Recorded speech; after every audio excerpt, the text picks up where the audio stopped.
जालना जिल्ह्यातील आनंदगाव येथील एका शेतकरी पुत्राने अत्यंत प्रतिकूल परिस्थितीवर मात करत नुकत्याच लागलेल्या केंद्रीय लोकसेवा आयोगाच्या परीक्षेत महाराष्ट्रातून प्रथम क्रमांक मिळवला आहे. त्याचा ऑनलाईन इंडिया रँक 102 आहे. डिस्ट्रिक्ट मायनिंग ऑफिसर असं पद त्याला मिळणार आहे. कोविड काळामध्ये भावाचं निधन झाल्यानंतर कुटुंबाचा भार सांभाळत अजिंक्य शिंदे या शेतकरी पुत्राने UPSC परीक्षेचं शिखर सर केलं.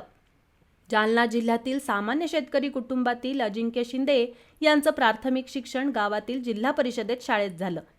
त्यानंतर त्याने परभणी येथील सारंग विद्यालयात शिक्षण घेतलं. इयत्ता 8वी ते 12वीचं शिक्षण त्याने ज्ञानतीर्थ विद्यालयात घेतलं.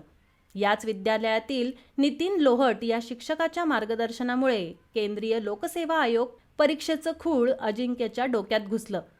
योग्य मार्गदर्शन आणि मेहनतीच्या बळावर त्याने अवघ्या 2च वर्षामध्ये केंद्रीय लोकसेवा आयोगाच्या परीक्षेत महाराष्ट्रात प्रथम येण्याचा मान मिळवला आहे.